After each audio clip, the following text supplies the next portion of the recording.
Look, when someone says this new show is like the best show of the year, I get a little suspicious. I had that going into Pluribus, this new show from Apple TV+, but then it was immediately obvious from the first episode. Pluribus is really ambitious. It's trying to do something really special. It's weird, it's smart, it's asking questions I've never really seen asked before. I'm interested in this. My name is Elamin Abdelmahmoud. This show is called Commotion. Jackson Weaver is here. Kathryn VanArendonk is here. Hello to both of you, friends. How's it going? Hello. It's so good. I'm so excited to talk about the mind-bending movie. Yes. Or show, sorry. There's a lot going on here because, Yeah. but also we should start before we even get into the show. Like, there's a lot of hype going into the show and its existence, Kathryn, right? Because this is a show from Vince Gilligan. This is the guy who created Breaking Bad and created Better Call Saul. And then you get here and this new show arrives. Does it live up to the hype? Yes, I feel like I need to be like, I'm like Oprah, like, yes. Your arms are up in the air. Yes. Yeah. Yeah, the answer is yes. And like the hype cycle, I think has been really interesting because it's not IP. And so we're all out here trying to be like, what if there was a show that was new? And we're just like hoping people care. Jackson, in terms of the amount of hype heading into the show, again, Vince Gilligan. Yes. Breaking Bad, the Shakespearean drama of our time. And then this is the next show that we get after Better Call Saul. For you, does it live up to the hype? Yes. I mean, it's a simple answer. Absolutely. It's one of those weird situations, too, because there was so little given out about this show while there was so much hype built up around it. Yes. It was kind of the perfect recipe for doesn't meet expectations. We've gassed it up too much. There's no way it can live up to the hype. It absolutely does. And I think it's because in some ways it's very Vince Gilligan-y in how he tells stories, the absurd humor, etc., things like that, having it in Albuquerque. But also in other ways, it's so different than anything else he's ever done before. So, I mean, like, yes, Oprah, Tom Cruise jumping on a couch. Yes. I appreciate that we're setting up the stakes of the show, the idea that it lives up to all of this hype, even though the hype was so large, even before we start talking about the actual show. So now let's take a moment and let's listen to one of the teaser trailers. Hi, Carol. Thank you for calling. Yep. This must be so bewildering for you. Completely up to you, of course, but you might want to stick close to home for the next few days. If we can help you in any way, please let us know. We can deliver food, medicine, whatever you need. We are here for you. Rest assured, Carol, we will figure out what makes you different. Figure it out. Why? So we can fix it. So you can join us. I have like the same feelings in my body as I did the first time that I watched that. Kathryn, would you just set it up for us? Because this show is doing a lot of really effective things, but can you just explain the basic premise of Pluribus here? Yeah, so our protagonist is played by Ray Seahorn, who anyone who loves Vince Gilligan will know from Better Call Saul. Kim Wexler in Better Call Saul. Kim Wexler, Yes. and I do think they have her in a ponytail in one of the opening scenes as a little Kim Wexler nod. And the premise is that she is a sort of deeply unhappy, unsatisfied author of a romantasy series. And she happens to find herself in the middle of a widespread global apocalypse in which she is apparently the only survivor, as far as she knows. And the apocalypse really feels like it's a zombie apocalypse in the beginning. Bodies are falling everywhere. Like the whole world stops. It is this terrifying sense that like everything around you is just been taken over, in this case by a virus from outer space. And so you were like, okay, this is a zombie show. I get it. I understand zombie shows. Like it's an infection and she doesn't get infected for some reason. I've seen Last of Us. I know about the one. I'm familiar with this format. Yeah. Yeah. And then you're like, wait, but the zombies seem nice. They seem like pretty helpful. They want to make sure she's got everything she needs. They're happy to provide her with whatever she wants. And then you start to think, oh, maybe this show is doing something quite different. Yeah. Yeah, the idea of, hey, these zombies have figured out actually most of humanity's problems, Carol appears to be one of the, but by the end of the first episode, you're like, everyone literally on the planet is on board except for this one person. First of all, to play that sensitively, Rhea Seehorn has to do a lot in this show. How do you feel about her performance, Jackson? How do you think she pulled it off? I think she pulled it off fantastically. There's something about this kind of like quiet rage, panic, and vitriol that she's able to establish. And we saw in that trailer, or we saw in the studio there, in that trailer there, she's driving down the street and just flips the bird to these helpful automaton zombies out the corner, out our window. When she's hearing the story from that man on our TV, she has that quiet, terrified rage that you'll see in every headline photo of reviewing the show. And I think she's balancing so well this indignant resistance and this terrified fear, this kind of very subtle passion. I think that comes through in her performance so well. I love it. I am astounded, addicted, and I think it might be like early stages. This is like an awards vehicle, I think, for her. Absolutely.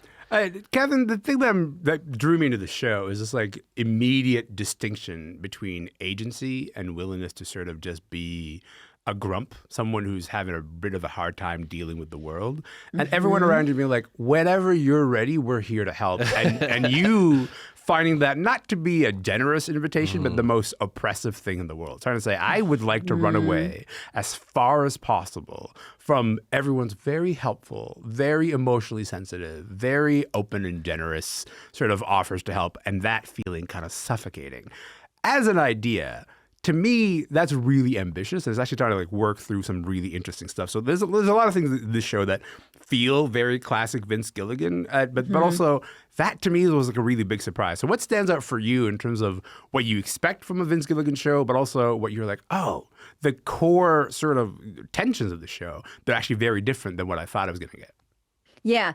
So the thing that I find really helpful to remember is that although we know Vince Gilligan best from Breaking Bad, he started as an X-Files writer. That's right. And this show, it makes so much sense coming out of that early formative experience of a show that is often about creating a sort of speculative premise. You got to do it really, really quickly because you're operating in network TV time. You've got 42 minutes to set up like a whole world building thing to be like, what the heck is happening with these Amish people who eat moths or something? And then by the end, you've like, oh, something about humanity, and you're out, right? And you got to get Chili's commercials in there in the meantime. You do. And so the speed that this show sets up this whole world in that first episode, I think would be really disorienting for a lot of similar shows. If you think again about something like Last of Us, where you get this sort of world thing and then they're like, episode 2, we're going to go back and we're going to tell you how we got here. And I'm like, I don't care how we got here. I'm already here. We're like, here why can now. we not? Yeah, yes. And so this show is very much like, great, we're here now. Let's go for it. And the process of it afterwards is what he is so fascinated by, and what I find so compelling also, because it's like, okay, if the zombies are good, then what exactly, or are they good? And what are they doing with all of the corpses that are lying everywhere? And how are they using energy? And like, what do they eat? And like all of these questions that this is what this show is much more interested by than like, oh no, it's the apocalypse. Yeah, the idea, like, you know, by the time that you first meet the zombies, you know, and with zombies, so to speak, the hive mind, if you will, who every person on the planet, they use the word we because they all have a common understanding that they are working for the common good together. And then you have Carol, who's one of the outliers. She's the outlier by the end of the first episode. She's sort of trying to understand her place in this whole thing. To me, Jackson, this idea as the emotional core of a show felt new. Felt like a new way to work through a new idea that I haven't seen before. Is that a part of the thing that you're reacting to when you have Oprah hands? You're like, I'm so excited about this. Are you excited by the emotional train that this show wants to explore? I don't think this is wholly inventive in everything it deals with. I do think the constellation of issues, questions, and setting is kind of unique, and it's crammed into it, especially network TV. Yeah. And that is something that's really drawing me to it. The kind of grappling with philosophical questions, which is not necessarily something we'd never see. We've obviously seen The Good Place before. Yes. Even Breaking Bad is a really philosophical question of like, what does it mean to actualize, can I matter, and when I'm being altruistic versus loyal to myself. Yeah. But this is like, absurdism. Does life matter? Does individualism matter? What does it mean to be happy? Is it worth it to be happy? And what would you sacrifice to be happy? And these are heady questions that are being dealt with in a show that is kind of a comedy, depending on how you are interpreting what's going on screen. There's a lot of things that are absurdist hilarity, are just like very dour gallows humor aspects. But then at the same time, you're asking,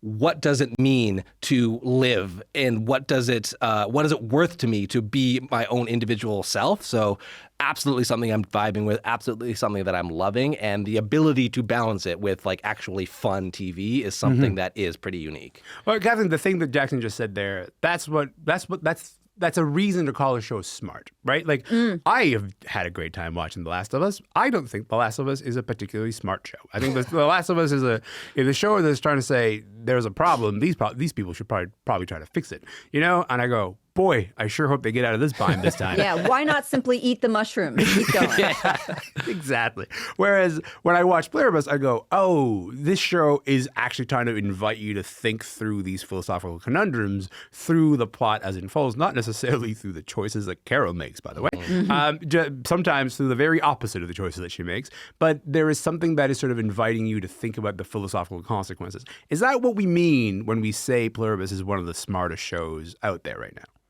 Yeah, I think it is very easy to talk about intelligence for a TV show in exactly that context where it's like, it makes me think interesting ideas. Yeah. But for me as a critic, I am most drawn to the way that it is smart as like a structure for how to make television, that it has made incredibly smart choices in its storytelling.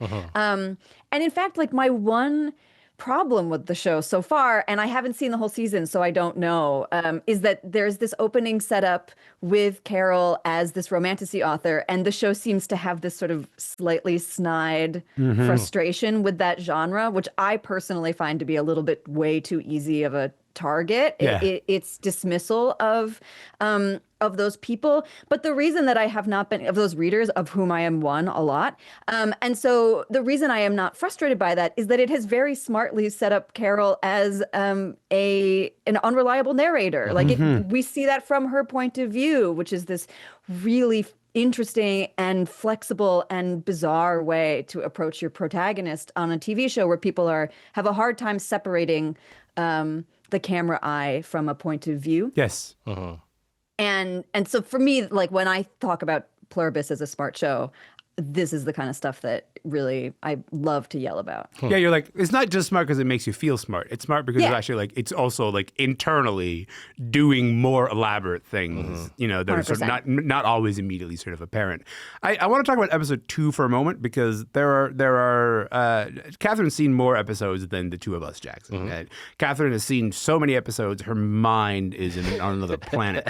But I live in the future. But I do, episode 2 is interesting because you sort of have this world of zombies, or a thing to fear, if you will, that gets set up in the first episode. Then by the time you get to the second episode, we are actually an entirely separate world. We're sort of in a different world where Carol has to work through several questions with maybe some folks who are making her rethink her own position. Yeah. What did you think of the second episode? Did it sort of take the gas out of the first episode for you? I will say that my one complaint about the show so far is this conceit that's set up in the second episode where one of the biggest narrative tensions is this question, should I join these zombies, automatons? Because what Carol does is she finds out there's, I think, 12 others like her out there in the world who are similarly immune to this virus. They're not connected to the hive mind. She goes to meet them.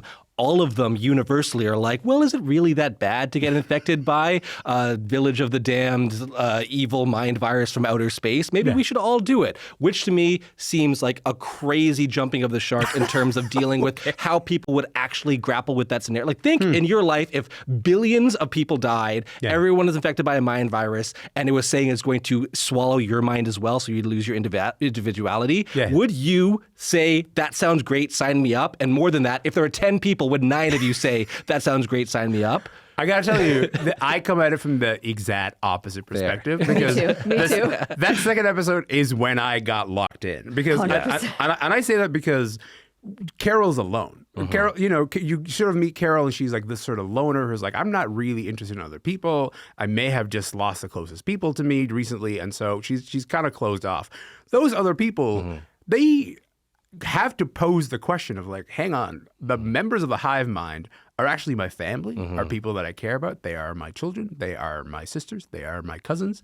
And subtly the invitation feels different. It's easier for Carol to say, I don't want any of this. I'm out. I'm so not interested. But when subtly the stakes are join and become closer to my family or continue to hold down and sort of staying out of the hive mind, I'm more interested in the machinery that makes people go, no, I don't want to join, but there are a lot of people I really care about who are a part of that thing, and how do I get closer to that thing? I'll give you the last word on this, Kathryn. How do you feel about that pivot that sort of adds these additional layers in that second episode?